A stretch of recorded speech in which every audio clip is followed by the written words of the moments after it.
Fala galera, tudo bom? Aqui quem tá falando é o Coreia e no vídeo de hoje vamos discutir se as empresas aceitam o preço demandado pelo mercado ou se elas criam o preço. Se você não é inscrito no canal, se inscreva e ative o sininho para receber uma notificação quando for lançado um vídeo novo. Vamos lá para o conteúdo. Como já falamos várias e várias vezes, Adam Smith escreveu em seu livro A Riqueza das Nações sobre a concorrência e a capacidade das empresas de definirem os preços e terem lucros acima do nível que ele chama de natural. Porém, Alfred Marshall publicou, no final do século XIX, o seu livro Princípios da Economia. Nesta obra, Marshall define uma coisa que é chamada de concorrência perfeita. O modelo que foi criado por Marshall tenta explicar a incapacidade das empresas de definirem os preços dos seus produtos. Apesar de atualmente a gente chamar de concorrência perfeita, Marshall gostava de outras expressões para definir esse modelo, como por exemplo, livre concorrência ou mercados perfeitos. Esse modelo se baseia em três pressupostos importantes. O primeiro é que existem muitas empresas nesse determinado setor e existem muitos compradores, fazendo com que tanto o comprador como o vendedor representem uma fatia desprezível do mercado total. O segundo pressuposto é que a empresa sempre vai tentar vender um produto idêntico a outra empresa, ou seja, o setor vende commodities, qualquer tipo de produto não tem nenhuma característica diferente de outro produto de outra empresa. E o terceiro é que não existem barreiras de entrada e saída deste determinado setor. Então, como é que esse tipo de concorrência entra em ação? Para explicarmos melhor esse mercado, vamos usar o setor de câmbio de moedas estrangeiras para ficar mais fácil. O mercado de câmbio, ele chega muito próximo desses três pressupostos definidos pelo modelo de Marshall, porque existem milhares de empresas comprando e vendendo uma commodity, que são as moedas estrangeiras, e não existe nenhum tipo de barreira de entrada ou saída para o determinado setor. Ou seja, qualquer pessoa pode começar a operar no mercado de câmbio, bastando somente ter um capital que não precisa ser muito grande. Além disso, dentro do mercado perfeito, existe o que a gente chama de informação perfeita, ou seja, todos os atores sabem bem o preço em vigor, ou seja, tanto a empresa quanto o cliente sabem o valor do determinado produto que está sendo vendido no mercado. Além disso, todas as empresas sabem os custos para se manter dentro desse mercado. E os clientes sabem qual que é a taxa de lucro de cada empresa. Essa transparência implica que o consumidor não vai pagar mais pelo produto e que as empresas conhecem o jeito mais eficiente e eficaz de conseguir o produto mais barato. Além disso, as empresas interessadas tendem a querer maximizar os lucros e os trabalhadores buscam um trabalho mais bem pago, além do fato dos investidores capitalistas buscarem os mercados com os maiores lucros. Ou seja, todos os players desse determinado setor, buscando o interesse pessoal, anulam o interesse do outro. Com esses pressupostos do modelo de Marshall dentro desse determinado setor, algumas coisas começam a acontecer.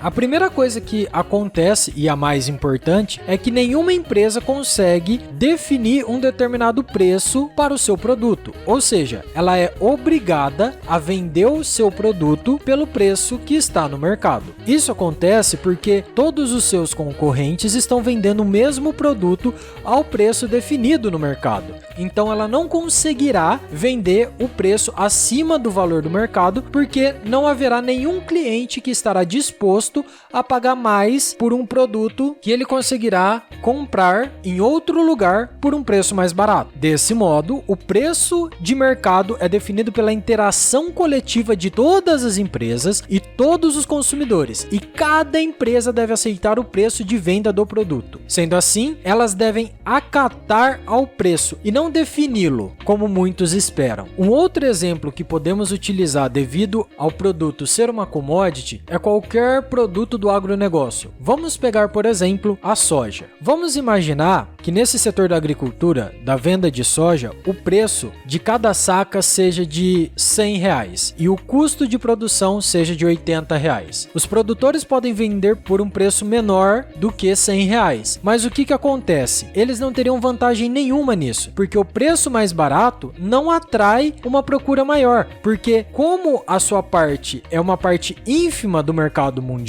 a venda do seu produto mais barato não significa que ele vai conseguir vender mais. Baixar o preço apenas faria com que o lucro da empresa fosse menor. O que essa empresa precisa definir é qual é a produção necessária que eles precisam para aumentar o seu lucro, e não qual é o preço que eles precisam vender. No exemplo que estamos dando, vamos supor que a empresa consiga, com o mesmo maquinário que ela tem hoje, vender 10.000 sacas de soja. Com um preço a R$100, a empresa consegue uma receita de R$1 milhão.